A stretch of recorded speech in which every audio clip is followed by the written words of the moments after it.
Bismillahirrahmanirrahim. Al-Hajju Arafah. Kalimah di atas mengatakan bahwa tidaklah disebut berhaji apabila orang tidak ikut wukuf di padang Arafah.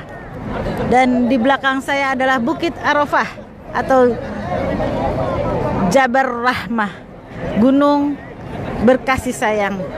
Ada 3 peristiwa dahsyat yang melatar belakangi menjadi peristiwa penting akan adanya Jabar Rahmah ini yang bertempat di padang Arafah.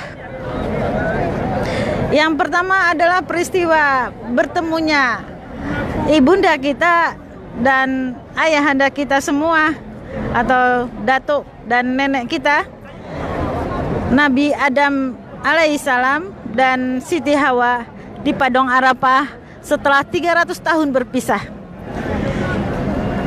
Pertemuan mereka didahului sebuah amalan yang dilakukan oleh kakek kita Nabi Adam alaihissalam, yang mana beliau diperintahkan untuk melakukan haji atau melakukan haji dimulai dengan tawaf bersama para malaikat Jibril di Makkah mengelilingi Ka'bah. Dan di situ Nabi Adam tersungkur mengakui akan dosa-dosanya yang besar kepada Allah Subhanahu wa taala dengan doa, Rabbana dzolamna anfusana fa ilam taghfir lana wa tarhamna lanakunanna minal khosirin. Ya Allah, sesungguhnya aku telah menganiaya diriku sendiri. Seandainya Engkau tidak mengampuni aku dan tidak mengasihi aku, maka tetaplah aku akan dalam keadaan merugi. Dan taubat Nabi Adam pun diterima oleh Allah Subhanahu wa taala. Pada akhirnya selama berpisah 300 tahun, Nabi Adam bertemu dengan Siti Hawa di sebuah tugu yang diabadikan di atas. Dan kemudian lahirlah anak cucu dari keduanya.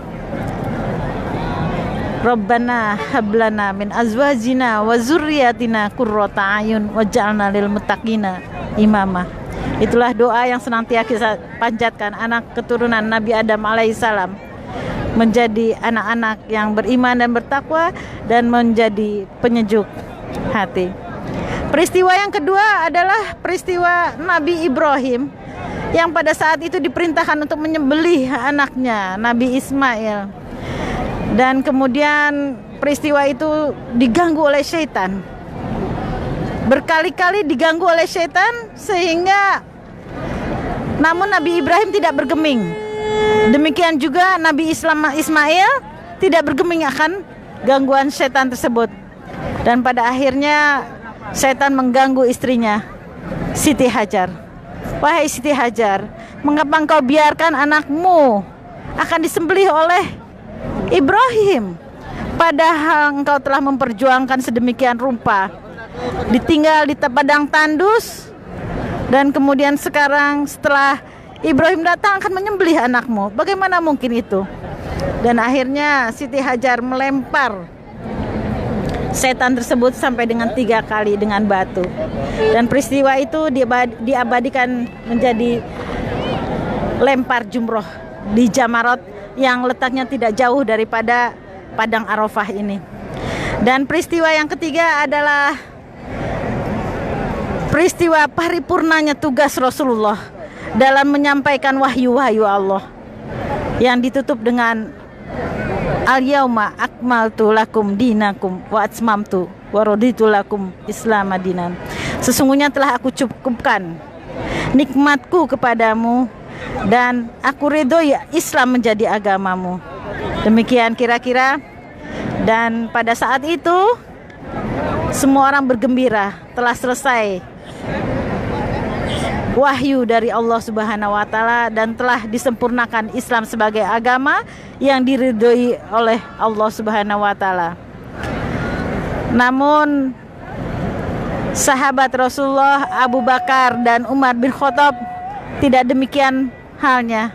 Beliau menangis karena tahu bahwa akhir-akhir hidup dari Rasulullah, manusia yang dicintai, manusia yang sempurna itu akan segera berakhir. Demikianlah peristiwa dari Padang Arafah yang suasananya mungkin sebagai gambaran di padang mahsyar, begitu panas terik di Jabal Rahmah ini, dan banyak sekali manusia-manusia yang berkunjung ke sini. Apalagi ketika musim haji, suasananya mungkin bisa disebut seperti di padang mahsyar. Disinilah Jabal Rahmah yang tingginya setinggi 70 meter, dan orang-orang muda bersemangat untuk bisa naik ke sana.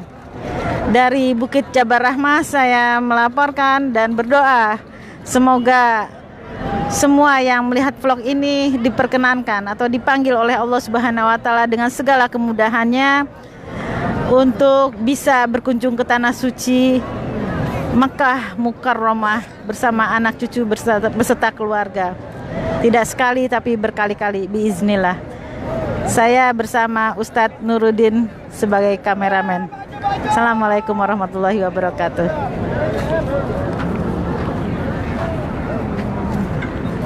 Ayo saya ke Bu Yular mau kacamata.